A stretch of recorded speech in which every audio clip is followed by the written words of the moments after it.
26 नवंबर को ही हमारा संविधान बनकर तैयार हुआ था और उसे लीगली अडॉप्ट किया गया था। सारे के सारे लोग जल्दी से मौजूद हो जाइए और बता दीजिए कि लास्ट क्लास में कहाँ तक पहुंच चुके थे। बस उसी के आगे से कंटिन्यू करते हैं जी।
जी, हम पढ़ रहे थे इंडियन नेशनल मूवमेंट। आज हम पढ़ रहे थे इंडियन नेशनल मूवमेंट, भारतीय राष्ट्रीय आंदोलन, और इसी में हमने शुरू किया था पढ़ना अबाउट द गांधीयन एरा या गांधीवादी युग के बारे में। और आप जानते हैं कि गांधीवादी युग 1919 से लेके 1942 तक का पीरियड है। हम बात कर रहे थे गांधी जी के जीवन के बारे में और आखिरी बात हमने कही थी और हमने लिखा था कि 9 जनवरी 1915 को गांधी जी हमेशा के लिए दक्षिण अफ्रीका से भारत वापस लौट आए। बॉम्बे बंबई के ही अपोलो बंदरगाह पर गांधी जी का आगमन हुआ या गांधी जी की साउथ अफ्रीका से वापसी हुई। और आने के बाद भाई सबसे पहले ये पहुंचे कहां पर?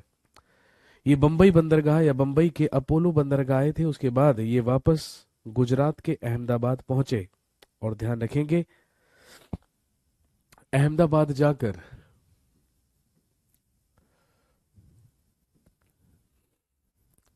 अहमदाबाद जाकर इन्होंने एक मकान किराए पर लिया। किससे? जीवन लाल बैरिस्टर से। जीवन लाल बैरिस्टर नामक एक व्यक्ति से इन्होंने एक मकान किराए पर लिया। और आप सब जानते हैं कि वहीं पर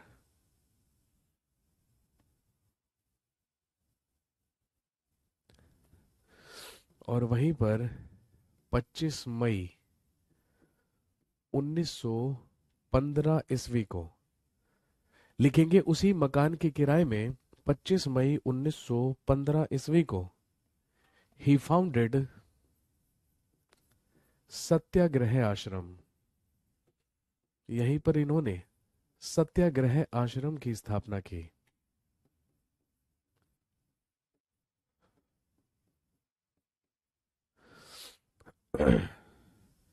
यहीं पर इन्होंने सत्याग्रह आश्रम की स्थापना की।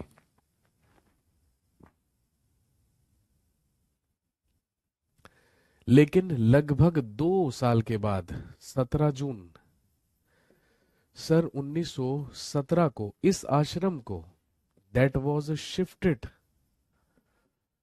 At the bank of Sabarmati river. लिखेंगे 17 जून 1917 को इस आश्रम को वहां से साबरमती नदी के किनारे स्थानांतरित कर दिया गया। साबरमती नदी के किनारे स्थानांतरित कर दिया गया। और फिर यही आश्रम प्रसिद्ध हुआ किस नाम से? साबरमती आश्रम के नाम से।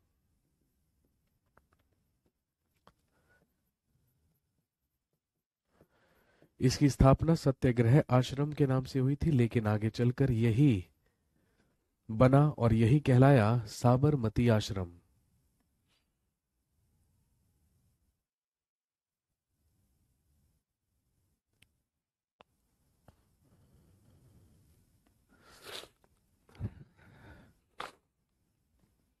इसके बाद लिखेंगे he made Gopal Krishna Gokhale as his political teacher. इन्होंने गोपाल कृष्ण गोखले को अपना राजनैतिक गुरु बनाया।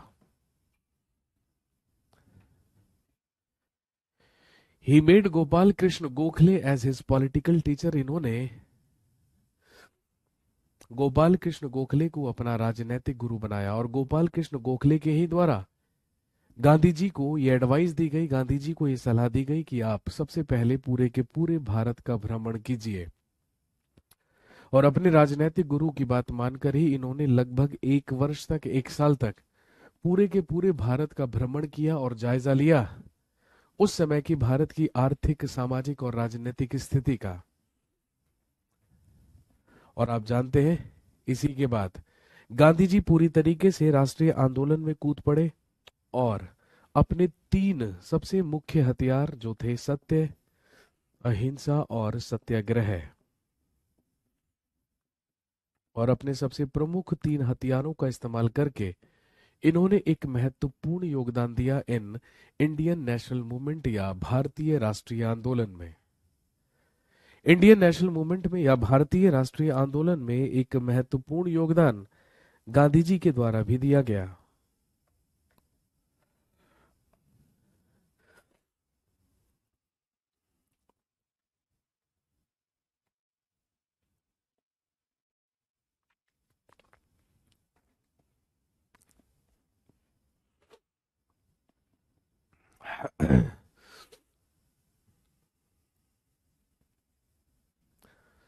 लिखेंगे इन 1924 1924 में,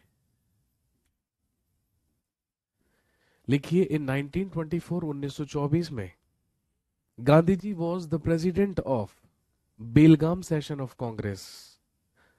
1924 ईस्वी में गांधी जी ने कांग्रेस के बेलगाम अधिवेशन की अध्यक्षता की।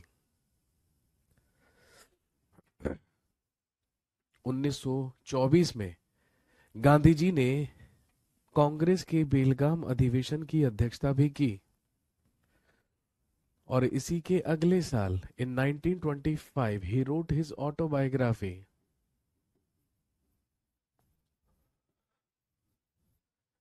इन्होंने अपनी आत्मकथा लिखी।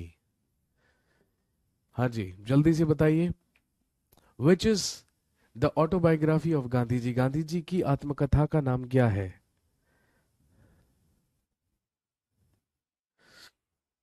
कौन बताएगा? गांधी जी की आत्मकथा का नाम क्या है? लिख लीजिएगा, सत्य के मेरे प्रयोग।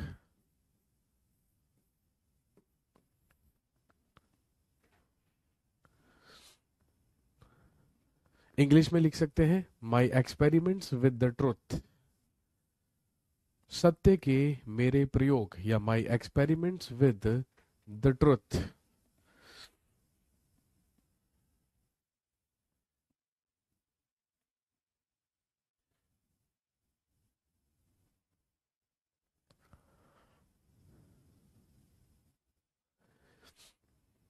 इसके अलावा some other famous books of Gandhi ji. Gandhi ji की कुछ अन्य प्रमुख पुस्तकें कौन कौन सी हैं? लिखिए, other famous books of Gandhi ji.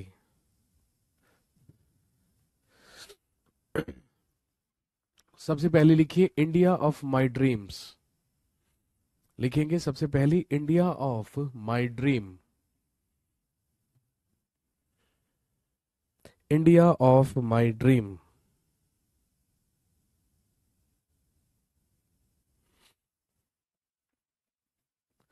Next दूसरी पुस्तक लिखिए गीता माता। नेक्स्ट लिखेंगे गीता माता।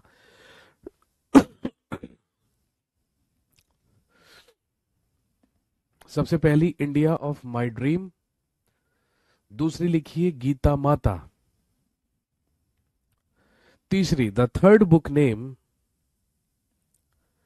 लिखिए सप्त महाव्रत, तीसरी बुक लिखेंगे सप्त महाव्रत।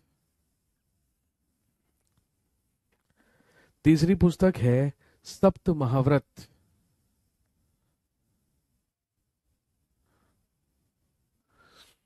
अगली लिखिए हिंद स्वराज,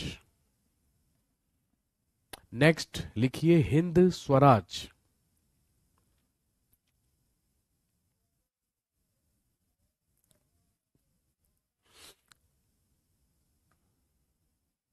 और एक लिख लीजिए सुनो विद्यार्थी, सुनो विद्यार्थी। ये कुछ फेमस बुक्स हैं जो गांधी जी के द्वारा लिखी गई हैं।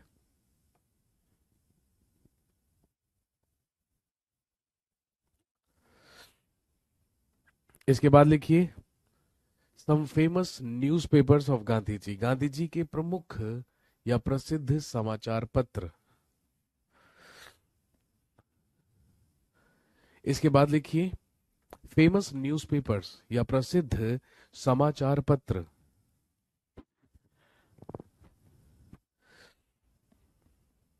सबसे पहला लिखिए इंडियन ओपिनियन,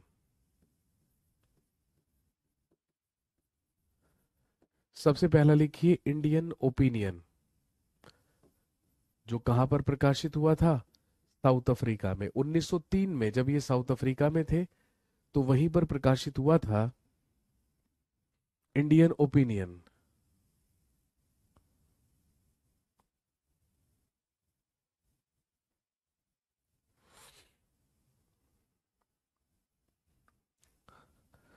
दूसरा लिखिए the green pamphlet,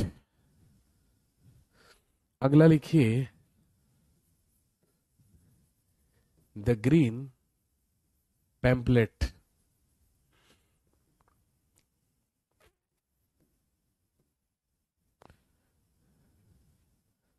the green pamphlet.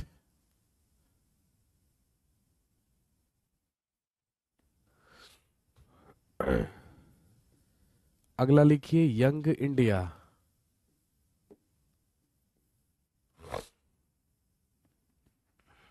अगला लिखेंगे यंग इंडिया।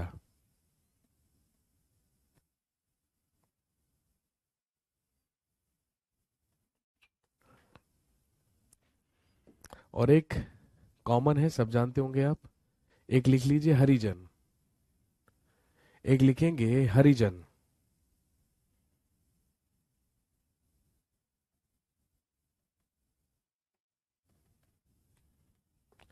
ये कुछ प्रमुख समाचार पत्र हैं जो गांधी जी के समाचार पत्र थे।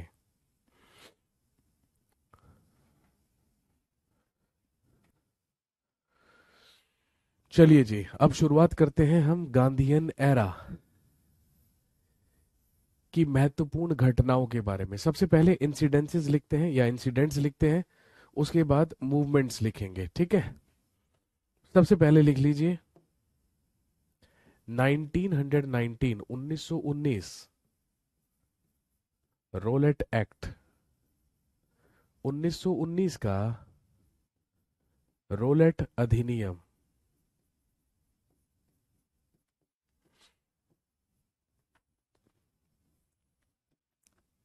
नाइनटीन 19 का रोलेट एक्ट या रोलेट अधिनियम।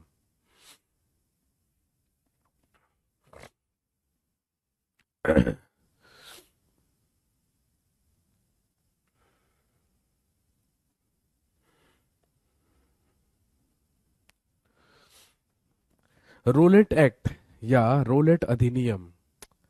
अब सबसे पहले तो हमें यह जानना है कि भाई क्या था रोलेट एक्ट, क्या था रोलेट अधिनियम। मैंने आपको बताया था कि जिस समय रोलेट एक्ट भारत में आया था या भारत में भेजा गया था, उस समय भारत में सारी जगहों पर क्रांतिकारी गतिविधियां चल रही थी या रिवोल्यूशनरी एक्टिविटीज चल रही थी। और उन्हीं क्रांतिकारी घटनाओं को रोकने के लिए, उन पर पाबंदी लगाने के लिए, उन पर अंकुश लगाने के लिए या किसी तरीके से उन्हें रोकने के लिए ही इंग्लैंड हाई कोर्ट के द्वारा एक आयोग या एक कमीशन का गठन किया गया। या आप कह सकते हैं कि इंग्लैंड के हाई कोर्ट के द्वारा 1917 में, लिखेंगे इन 1917,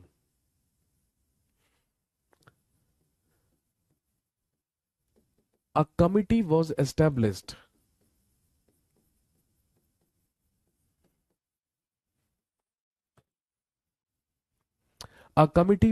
established by England high court, लिखेंगे इंग्लैंड उच्च न्यायालय के द्वारा एक समिति का गठन किया गया और इस समिति का हेड बनाया गया सिडनी रोलेट को।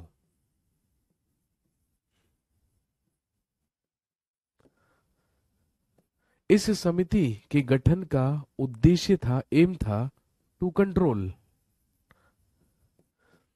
द रिवोल्यूशनरी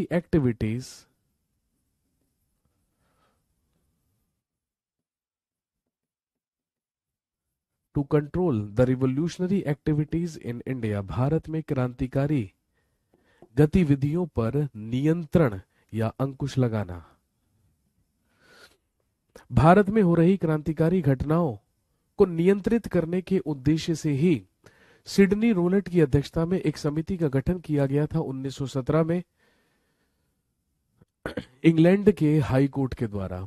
और ध्यान रखेंगे, जब सिडनी रोलेट की अध्यक्षता में इस समिति ने अपनी रिपोर्ट पेश की तो सिडनी रोलेट ने ही अपनी रिपोर्ट में साफ साफ कहा कि भारत में क्रांतिकारी गतिविधियों को तभी रोका जा सकता है जब ब्रिटिश सरकार को या जब पुलिस को यह अधिकार दे दिया जाए कि वो संदेह के बिना पर किसी भी व्यक्ति को हिरासत में ले सकती है, किसी भी व्यक्ति को गिरफ्तार कर सकती है और चुपचाप उस पर मुकदमा चलाकर, उस पर कार्रवाई कर कर उसे दंडित भी कर सकती है, उसे पनिश भी कर सकती है। कहने का मतलब, केवल संदेह के बिना पर किसी भी व्यक्ति को गिरफ्तार कर लिया जाए, चुपचाप उस पर मुकदमा चलाया जाए, कार्रवाई की जाए और उसे दंडित कर दिया जाए। जब भारतीयों को इस बारे में पता चला तो वो इस चीज से बेहद नाराज हुए और वो इसके पूरी तरीके से खिलाफ हो गए।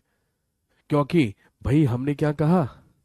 हमने कहा कि ये कैसा कानून हुआ, हमने कहा कि ये कैसा लॉ हुआ कि व्यक्ति पर अपराध सिद्ध किए बिना ही आप केवल संदेह के बिना पर ही उसको गिरफ्तार करके चुपचाप मुकदमा चलाकर सारी कार्रवाई कर कर उसे दंडित कर देंगे, उसे पनिश कर देंगे।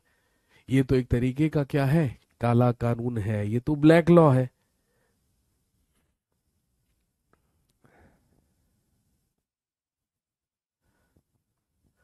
सारे के सारे भारतीय नेताओं के द्वारा इसका पुरजोर विरोध किया गया, इसे प्रोटेस्ट किया गया। लेकिन हम लोगों के विरोध करने के बावजूद भी 18 मार्च 1919 को पारित हुआ रोलेट एक्ट या रोलेट अधिनियम, और भारतीयों के द्वारा इसे ब्लैक लॉ या काले कानून की संज्ञा दी गई। हमने इसे काला कानून कहा और भारतीय नेताओं ने ही इसे, ध्यान रखेंगे, बिना अपील,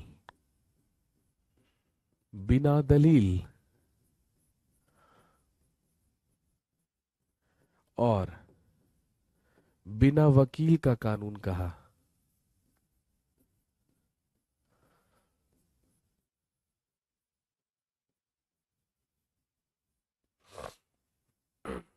इसे बिना अपील, बिना दलील और बिना वकील का कानून कहा गया।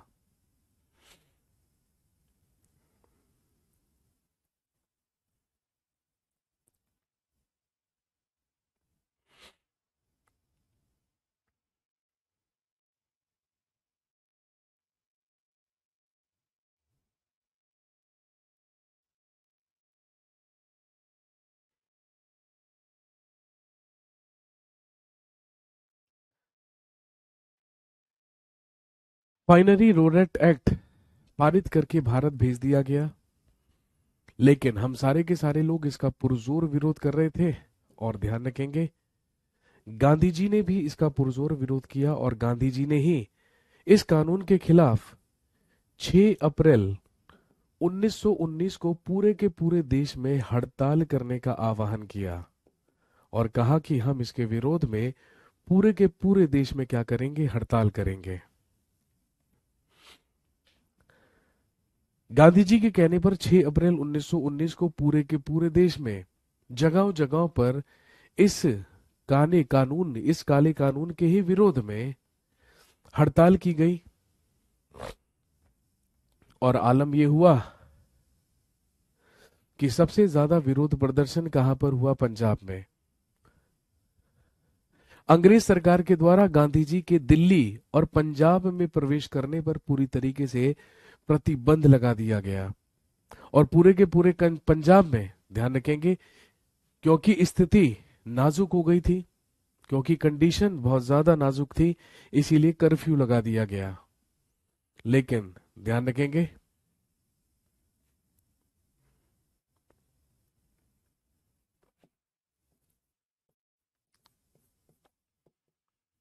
9 अप्रैल 1919 को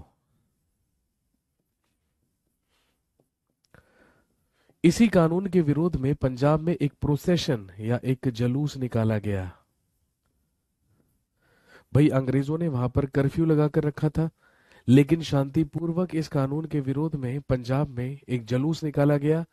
और ध्यान रखेंगे, जब जुलूस निकाला गया तो ब्रिटिशर्स के द्वारा, पुलिस के द्वारा पंजाब में 2 महत्वपूर्ण नेताओं को गिरफ्तार कर लिया गया, जिनके नाम थे डॉक्टर सत्यपाल और डॉक्टर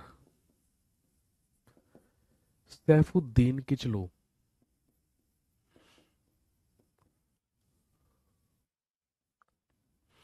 डॉक्टर सत्यपाल और डॉक्टर सैफुद्दीन किचलू।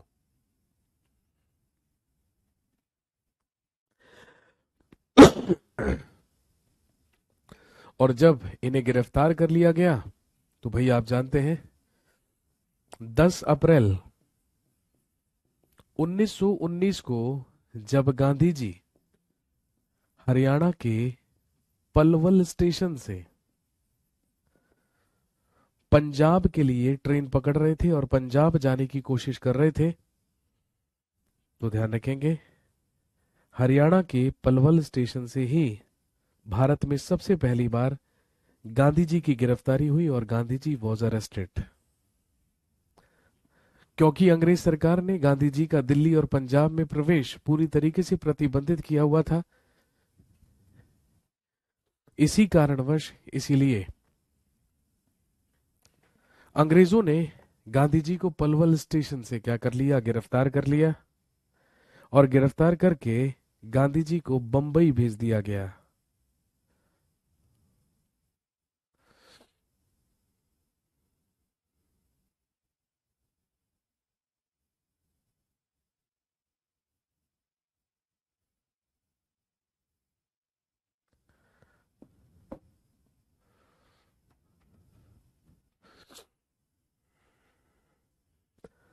आपसे पूछेंगे भी, आपसे पूछा भी जाएगा एग्जाम में कि बताइए गांधी जी को सबसे पहले कहां से गिरफ्तार किया गया था, या भारत में गांधी जी की सबसे पहली गिरफ्तारी कहां से हुई थी, तो ध्यान रखेंगे पलवल से।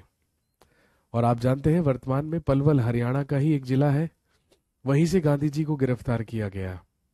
और आप जानते ही हैं कि जब डॉक्टर सत्यपाल और सैफुद्दीन किचलू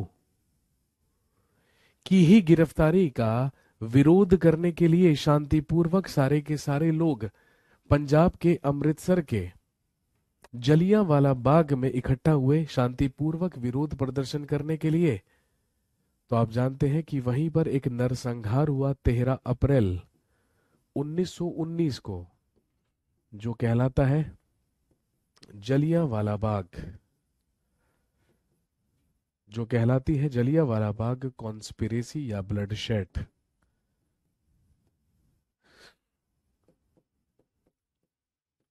लिख लीजिए, जलियांवाला बाग कांड।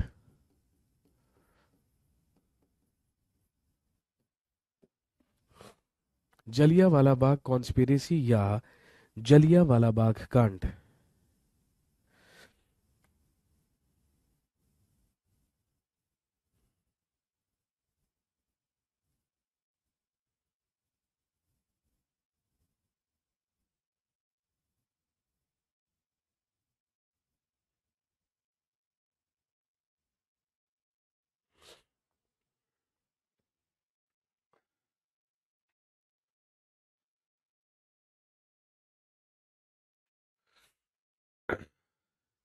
13 अप्रैल 1919 को अमृतसर के ही जलियांवाला बाग में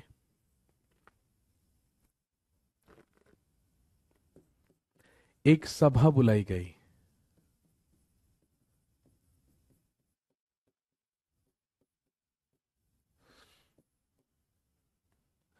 और ये सभा डॉक्टर सत्यपाल और सैफुद्दीन किचलू की गिरफ्तारी के ही खिलाफ शांतिपूर्वक विरोध करने के लिए बुलाई गई थी। यहां पर हजारों की संख्या में लोग मौजूद हुए। और आप अच्छी तरीके से जानते हैं कि जब लोग वहां पर शांतिपूर्वक विरोध प्रदर्शन कर रहे थे,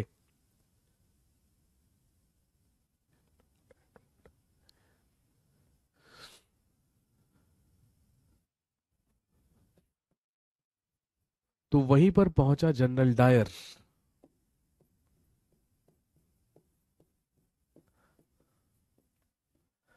अपने लगभग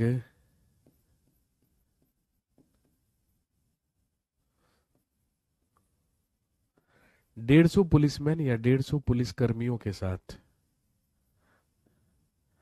और जनरल डायर के ही कहने पर इन सारे के सारे लोगों ने अंधाधुंध वहां पर फायरिंग शुरू की या गोलाबारी शुरू की। और आप जानते हैं इस नरसंहार में 1000 से भी ज्यादा लोग मारे गए।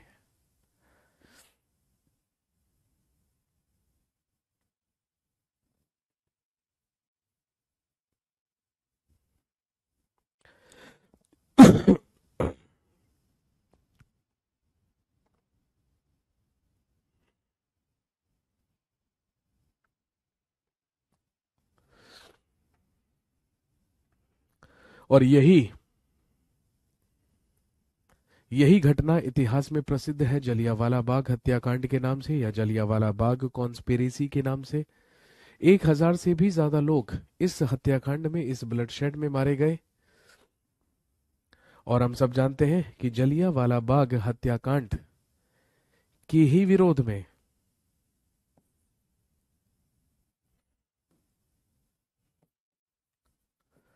मई 1919 में, लिख लीजिएगा, रविंद्रनाथ टैगोर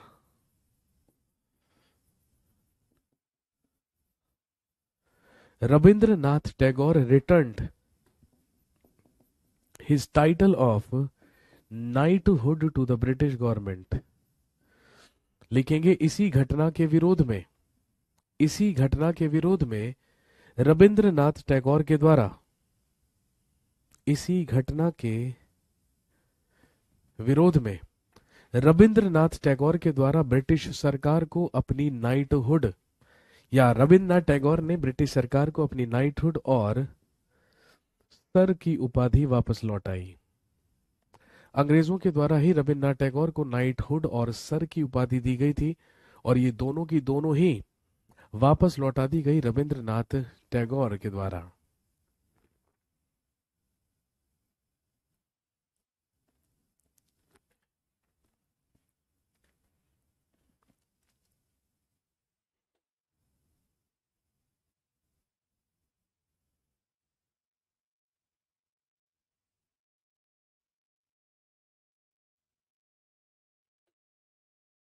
जब सारे के सारे भारतीय नेताओं ने इस घटना का विरोध किया, तो भारतीयों को सांत्वना देने के लिए, केवल सांत्वना देने के लिए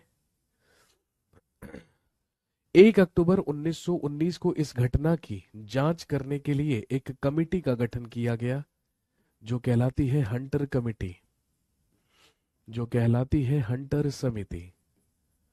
और ध्यान रखेंगे, हंटर समिति ने इस घटना की जांच की और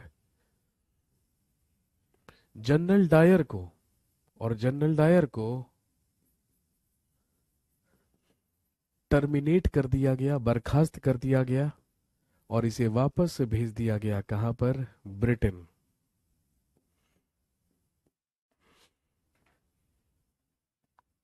और इसे वापस ब्रिटेन भेज दिया गया।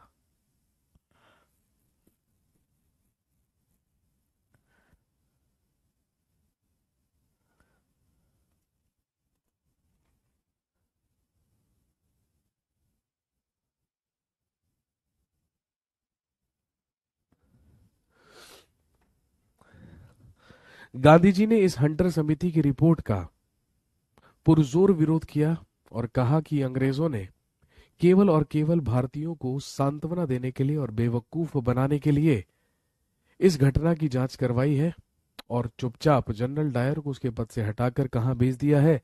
ब्रिटेन भेज दिया है। और जब ये जनरल डायर ब्रिटेन पहुंचा, हाँ, तो ब्रिटिश सरकार के द्वारा इसे ब्रिटिश साम्राज्य का शेर की उपाधि दी गई। अंग्रेजों ने इसे ब्रिटिश साम्राज्य का शेर कहा।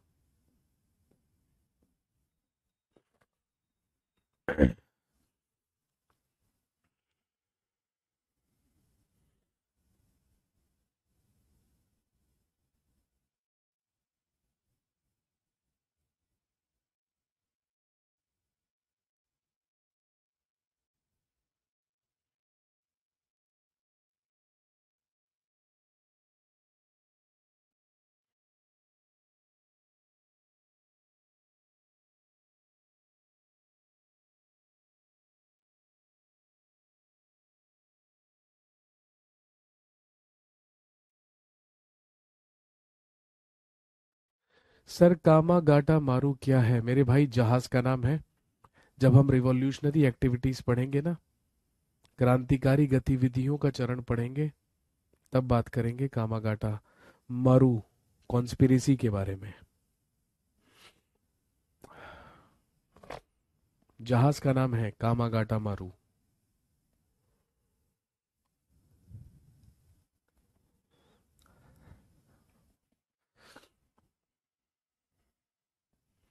इसके बाद नेक्स्ट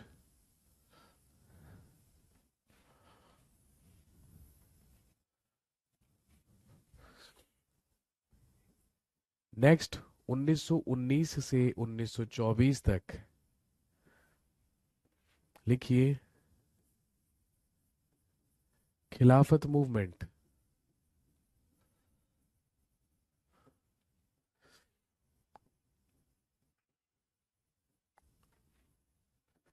या खिलाफत आंदोलन।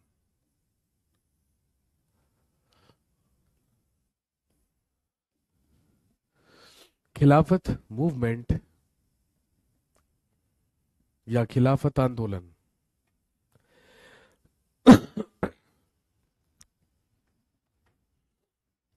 1919 से लेके 1924 तक। मैंने आपको बताया था कि जब फर्स्ट वर्ल्ड वॉर शुरू हुआ था, जब प्रथम विश्व युद्ध शुरू हुआ था, तो पूरे के पूरे जो यूरोपियन कंट्रीज थी या जो यूरोपीय देश थे, वो दो गुटों में बट गए थे। लेकिन जो टर्की था, लेकिन जो तुर्की था, वो जर्मनी का साथ दे रहा था। कहने का मतलब वो ब्रिटेन के खिलाफ हो चुका था और ब्रिटेन के खिलाफ वो जर्मनी का साथ दे रहा था। और उस समय जो टर्किश रूलर था या जो टर्किश सुल्तान था, वही इस्लाम जगत का खलीफा हुआ करता था। He was Khalifa of Islam that time. आप जानते होंगे खलीफा किन्हें कहा जाता है? लिख लीजिएगा, सक्सेसर्स ऑफ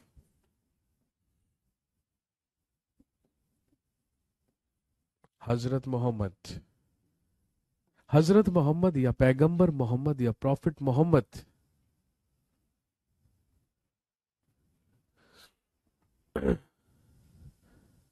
हजरत मोहम्मद या पैगंबर मोहम्मद के ही उत्तराधिकारियों को क्या कहा जाता है? खलीफा कहा जाता था। सर, आपने वर्ल्ड वॉर डिटेल में नहीं बताया। अब एक गधे, हमारा टॉपिक वर्ल्ड वॉर नहीं है, हमारा टॉपिक वर्ल्ड हिस्ट्री नहीं है। जब जाकर वर्ल्ड हिस्ट्री के वीओडीज देखेंगे ना, वहां पे मिलेगा आपको टॉपिक फर्स्ट वर्ल्ड वॉर। हमारा टॉपिक फर्स्ट वर्ल्ड वॉर नहीं है मेरे भाई, हमारा टॉपिक इंडियन नेशनल मूवमेंट है जो हम पढ़ रहे हैं। आ गई बात समझ में? अब ये तो वही बात हो गई ना, मैं भारत का संविधान की हेडिंग डलवाऊं और तेरे को अमेरिका का संविधान पढ़ाने लगूं। ऐसा तो मैं कर ही नहीं सकता। और हमने फर्स्ट वर्ल्ड वॉर का भी जिक्र केवल और केवल इसलिए किया था, ठीक है, क्योंकि फर्स्ट वर्ल्ड वॉर होने की वजह से मुस्लिम लीग और कांग्रेस के बीच में मित्रता हुई थी। एक समझौता हुआ था, एक पैक्ट हुआ था जिसको हमने लखनऊ पैक्ट पढ़ा था। अब यदि मैं आपको सीधा लखनऊ पैक्ट पढ़ा दूं या पढ़ा देता, है ना, तो तुम बेवकूफों की तरह सर खुजलाते और फिर मेरे से पूछते कि सर मुस्लिम लीग और कांग्रेस के बीच में समझौता कैसे हो गया, अभी तक तो एक दूसरे के खिलाफ थे। फिर मुझे भूमिका बांधनी पड़ती और आपको समझाना पड़ता कि भाई फर्स्ट वर्ल्ड वॉर में अंग्रेजों ने तुर्की के खिलाफ एक्शन ले लिया था, इस वजह से मुसलमानों और हिंदुओं के बीच में थोड़ी सी मित्रता बढ़ गई थी।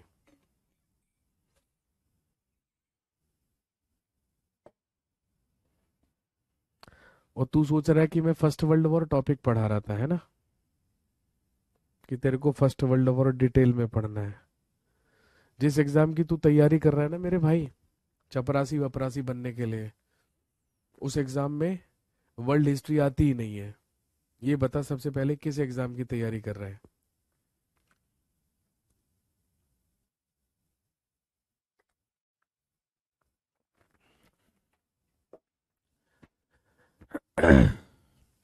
जी, 1919 से लेके 1924 तक चला खिलाफत मूवमेंट या खिलाफत आंदोलन, ठीक है।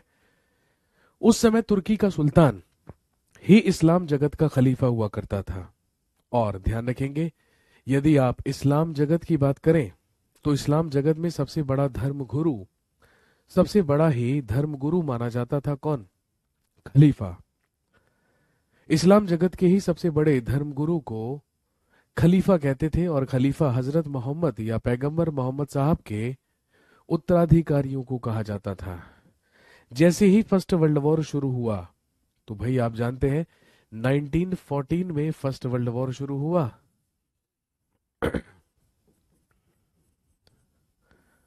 और जो टर्की था, लिखेंगे टर्की सपोर्टेड जर्मनी, तुर्की ने जर्मनी का सहयोग या जर्मनी को सहयोग दिया।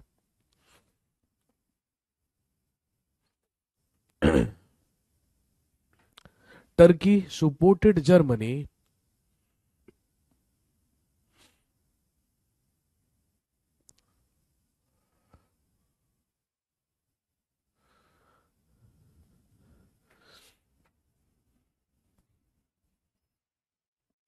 हरियाणा पुलिस का जवान हूं मैं, अच्छा ये बात है, तो तू हरियाणा पुलिस की फसल है, ये दिक्कत है। अच्छा अच्छा अच्छा, वही तो मैं सोचूं भाई। अच्छा तू चपरासी नहीं है, हरियाणा पुलिस का जवान है, किस पद पर है सबसे पहले ये भी बता दे। ऐसी बात है तू,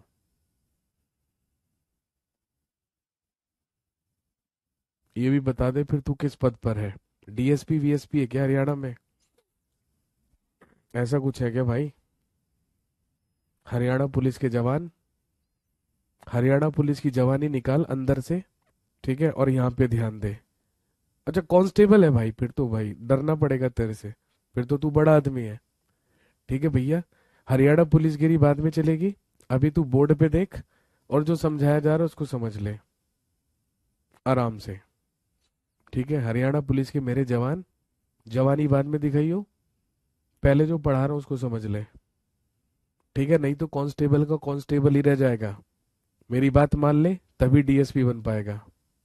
ठीक है, और डीएसपी बनना है तो ध्यान यहाँ पे दीजिए। अब तुम हरियाणा के जवान हो या बूढ़े, उससे हमें कोई मतलब नहीं है। आप यहाँ पे जो करने आए हैं बस हम उसी में मदद करेंगे। ठीक है, फर्स्ट वर्ल्ड वॉर में मैंने आपको बताया कि सारे के सारे देश जब दो गुटों में बट गए, तो भाई एक तरफ था ब्रिटेन, लेकिन जो तुर्की था वो ब्रिटेन के खिलाफ था। वो ब्रिटेन के खिलाफ इसलिए हो गया था क्योंकि तुर्की सपोर्ट कर रहा था जर्मनी को। और क्योंकि तुर्की जर्मनी को सपोर्ट कर रहा था तो ऑब्वियस सी बात है कि जो टर्किश सुल्तान होगा वो भी सपोर्ट किसको करेगा? जर्मनी को। वर्ल्ड वॉर शुरू होने से पहले जो भारत में मुसलमान रह रहे थे, जो भारत में मुस्लिम्स रह रहे थे, अब उन्हें कहीं ना कहीं इनसिक्योरिटी होने लगी। अब उन्हें कहीं ना कहीं इस बात का डर सताने लगा कि कहीं ऐसा ना हो कि जब फर्स्ट वर्ल्ड वॉर हो तो अंग्रेजों के द्वारा तुर्की के ही खिलाफ क्या कर दी जाए, कार्यवाही कर दी जाए। लेकिन अंग्रेज भी अच्छी तरीके से ये बात समझते थे, क्योंकि अंग्रेजों को तो भारतीय सैनिकों की जरूरत थी। और अंग्रेज जानते थे कि यदि हम भारतीय सैनिकों को ब्रिटिश आर्मी में क्या करेंगे, शामिल करेंगे, तो उस ब्रिटिश आर्मी में केवल हिंदू ही थोड़ी आएंगे, हिंदू और मुसलमान दोनों आएंगे। भाई अब हिंदू मुसलमान जब ब्रिटिश आर्मी की तरफ से लड़ेंगे तो कहने का मतलब जब ब्रिटिशर्स तुर्की पर अटैक करेंगे तो उसमें लड़ने वाले हिंदू भी होंगे और मुसलमान भी। और यदि मुसलमानों की धार्मिक आस्था की बात करें तो भाई धार्मिक आस्थाओं को मद्देनजर रखते हुए जो भारत के मुस्लिम्स हैं वो भला कैसे तुर्की के खिलाफ लड़ लेंगे, क्योंकि तुर्की का सुल्तान ही तो उनका सबसे बड़ा धर्म गुरु है, यानी कि खलीफा है। कहने का मतलब फंस चुके थे ब्रिटिशर्स। अब ब्रिटिशर्स को किसी ना किसी तरीके से मुसलमानों को इस चीज के लिए कन्विंस करना था, या इस चीज का उनको सांत्वना देनी थी कि भाई आप घबराइए मत, आप ब्रिटिश आर्मी ज्वाइन करके लड़िए हमारी तरफ से, हम तुर्की को कोई नुकसान नहीं पहुंचाएंगे, हम तुर्की के खिलाफ कोई कार्रवाई नहीं करेंगे। ये सिर्फ और सिर्फ अंग्रेजों की रणनीति थी, ये सिर्फ और सिर्फ अंग्रेजों की स्ट्रेटेजी थी। इसीलिए जब ये युद्ध शुरू होने वाला था तो अंग्रेजों ने भारतीय मुसलमानों से सहायता लेने के लिए, भारतीय मुसलमानों को अपनी आर्मी में शामिल करने के लिए भारतीय मुसलमानों को यह आश्वासन दिया। और यह आश्वासन देने वाला कौन था? ब्रिटेन का प्राइम मिनिस्टर।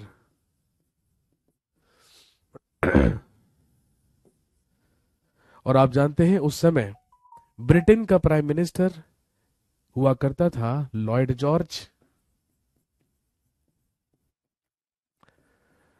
लॉर्ड जॉर्ज के द्वारा भारतीय मुसलमानों को साफ साफ आश्वासन दे दिया गया, ये इंश्योरिटी दे दी गई कि आपको बिल्कुल भी घबराने की जरूरत नहीं है, आप ज्यादा से ज्यादा संख्या में आकर ब्रिटिश आर्मी ज्वाइन कीजिए और हमारी तरफ से फर्स्ट वर्ल्ड वॉर में लड़िए, हमारा सहयोग कीजिए। यदि आप हमारा सहयोग करेंगे हम वादा करते हैं कि हम तुर्की के खिलाफ कोई भी एक्शन नहीं लेंगे या कोई भी कार्रवाई नहीं करेंगे।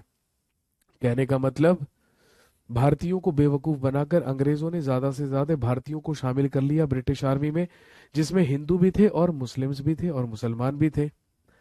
और सारे के सारे लोगों को फर्स्ट वर्ल्ड वॉर में शामिल कर दिया, फर्स्ट वर्ल्ड वॉर में लड़वा दिया। फाइनली आप जानते हैं कि जब 11 नवंबर 1918 को प्रथम विश्व युद्ध समाप्त हुआ, फर्स्ट वर्ल्ड वॉर एंडेड। 11 नवंबर 1918 को प्रथम विश्व युद्ध समाप्त हुआ। और आप जानते हैं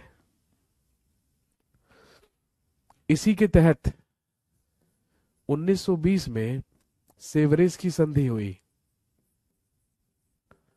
और जब सेवरेज की संधि हुई तो इसी सेवरेज की संधि के ही तहत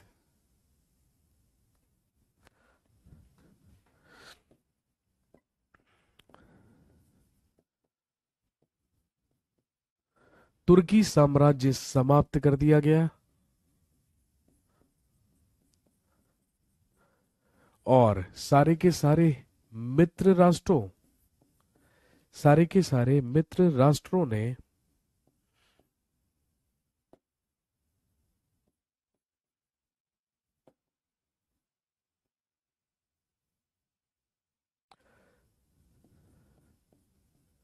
और सारे के सारे मित्र राष्ट्रों ने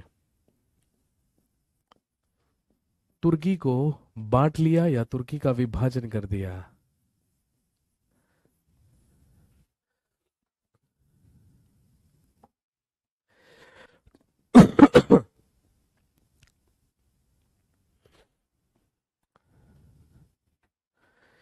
कहने का मतलब, भाई जो तुर्की का साम्राज्य था, जो तुर्की का एम्पायर था, वो पूरी तरीके से छिन्न भिन्न हो गया, वो पूरी तरीके से डिवाइड हो गया। और जब ऐसा हुआ तो इससे जो भारतीय मुसलमान थे वो बहुत ही ज्यादा दुखी हुए, उन्हें बहुत ही ज्यादा कष्ट पहुंचा, क्योंकि भाई उनका तो इस्लामिक सबसे बड़ा धर्म गुरु खलीफा तुर्की का ही सुल्तान हुआ करता था।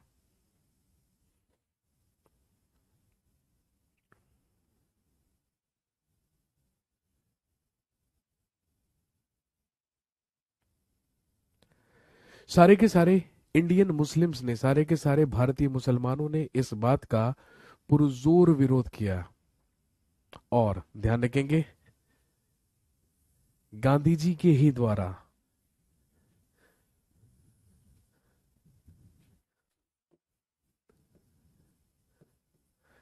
गांधी जी के ही द्वारा 1919 में दिल्ली में एक सम्मेलन बुलाया गया।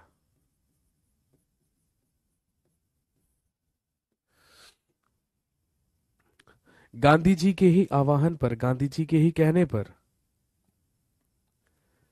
1919 में दिल्ली में एक सम्मेलन बुलाया गया, जो कि एक हिंदू मुस्लिम संयुक्त सम्मेलन था।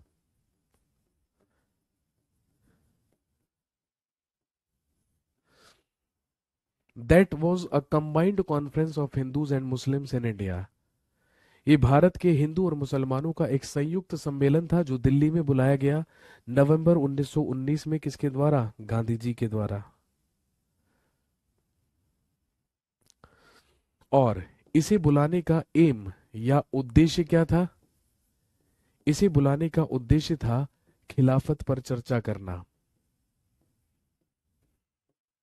क्योंकि जो मुस्लिम्स थे, जो मुसलमान थे, वो अंग्रेजों के द्वारा तुर्की के खिलाफ जो कार्यवाही अंग्रेजों ने की थी उसके पूरे के पूरी तरीके से खिलाफ थे, और उसी की खिलाफत को शो करने के लिए ये चाहते थे खिलाफत आंदोलन करना।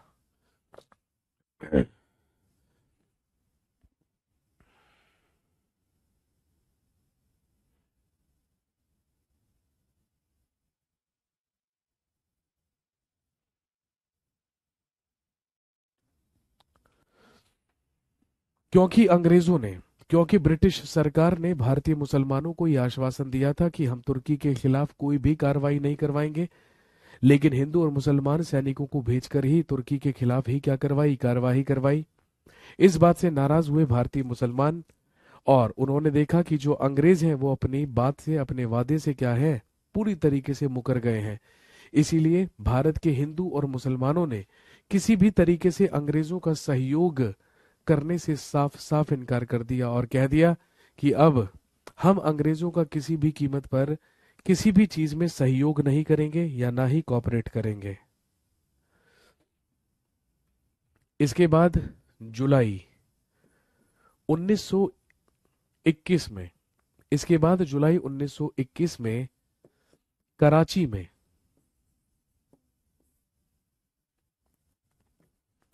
एक ऑल इंडिया खिलाफत कॉन्फ्रेंस बुलाई गई।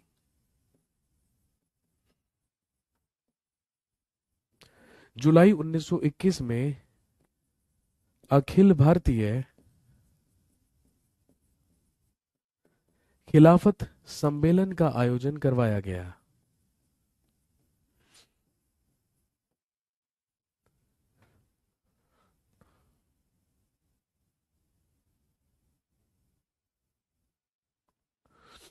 और ध्यान रखेंगे, इसकी अध्यक्षता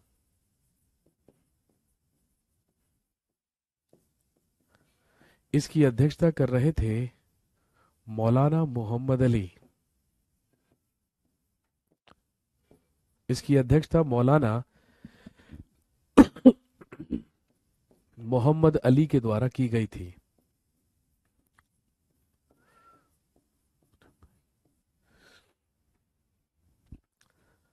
जुलाई 1921 में कराची में एक अखिल भारतीय खिलाफत सम्मेलन का आयोजन करवाया गया, और ध्यान रखेंगे जिसकी अध्यक्षता, जिसके सभापति के पद पर थे मौलाना मोहम्मद अली।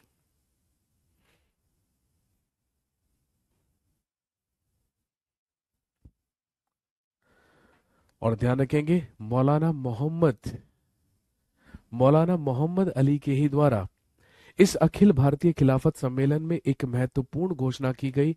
और मौलाना मोहम्मद अली ने इसी कॉन्फ्रेंस से, इसी सम्मेलन से ये घोषणा की गई या की कि आज के बाद एक सच्चे और ईमानदार मुसलमान के लिए फौज में भर्ती होना या फौज के लिए कार्य करना पूरी तरीके से क्या होगा, हराम होगा। आज के बाद कभी भी कोई सच्चा और ईमानदार मुसलमान कभी भी आर्मी ज्वाइन नहीं करेगा, उसके लिए आर्मी ज्वाइन करना पूरी तरीके से हराम माना जाएगा।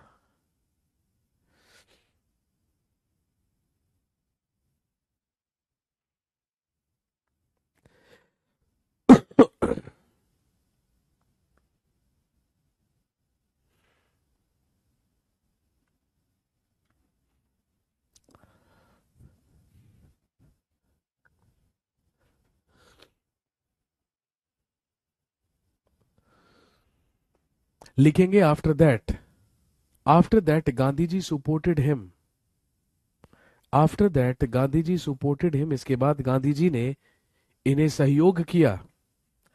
After that Gandhi ji supported him, Gandhi ji ने इन्हें सहयोग किया। And he repeated his speech, और गांधी जी ने इनके भाषण को दोहराया। And Gandhi ji repeated his speech, और गांधी जी ने इनके भाषण को दोहराया।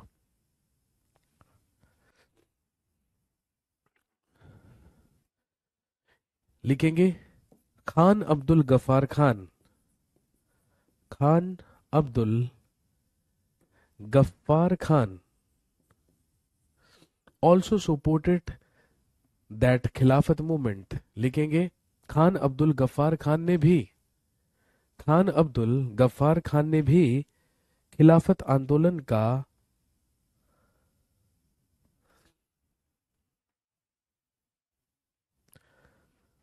खान अब्दुल गफ्फार खान ने भी खिलाफत आंदोलन का स्वागत किया और इसे सहयोग किया।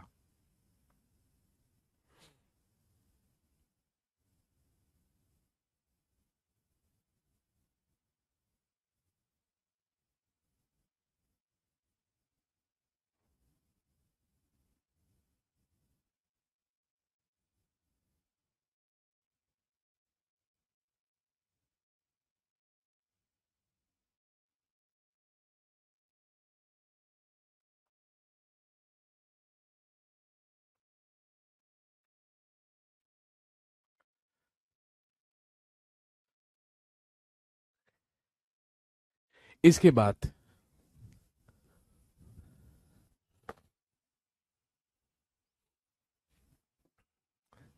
इसके बाद 1922 1922 में तुर्की में एक क्रांति हुई। A revolution was happened in Turkey. 1922 में इसके बाद तुर्की में एक क्रांति हुई। किसके नेतृत्व में? लिखेंगे एक नेता जिसका नाम था मुस्तफा कमाल पाशा।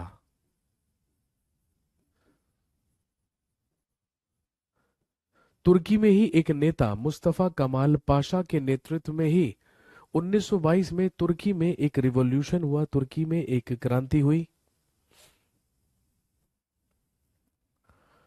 उस समय इस्लाम का खलीफा हुआ करता था सुल्तान मोहम्मद फोर्थ या सुल्तान मोहम्मद चतुर्थ।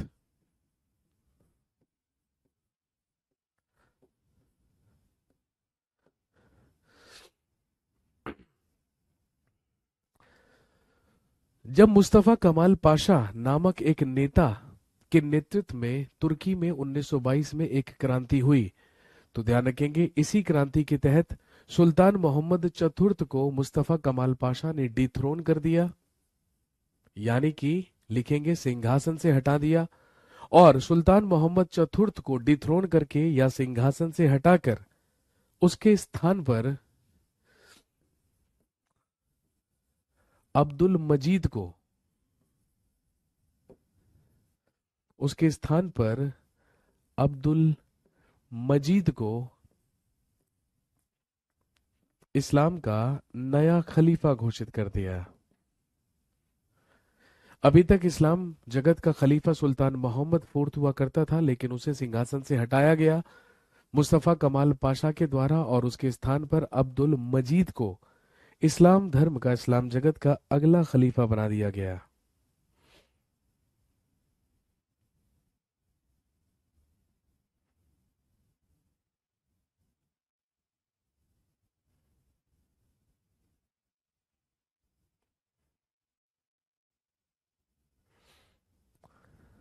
और फाइनली मुस्तफा कमाल पाशा के ही द्वारा लिखेंगे, और फाइनली मुस्तफा कमाल पाशा के ही द्वारा 3 मार्च 1924 को लिखेंगे, द पोस्ट ऑफ खलीफा वॉज एबोलिस्ड। खलीफा के पद का अंत कर दिया गया। और वो खिलाफत मूवमेंट, वो खिलाफत आंदोलन जो 1919 से सक्रिय हुआ था, वो पूरी तरीके से 1924 में, जैसे ही खलीफा का पद समाप्त ही हो गया तुर्की से, तो उसके साथ ये खिलाफत मूवमेंट भी पूरी तरीके से क्या हो गया, समाप्त हो गया। चलिए जी, आज की कहानी को यहीं पर रोकेंगे। अगली बार जब आपसे मुलाकात होगी तो मुझे याद दिलाइएगा। अगली क्लास में हम पढ़ना शुरू करेंगे the non cooperation movement of Gandhi ji, या गांधी जी का असहयोग आंदोलन। आज के लिए इतना ही। थैंक यू सो मच, शुक्रिया, हैव अ नाइस डे।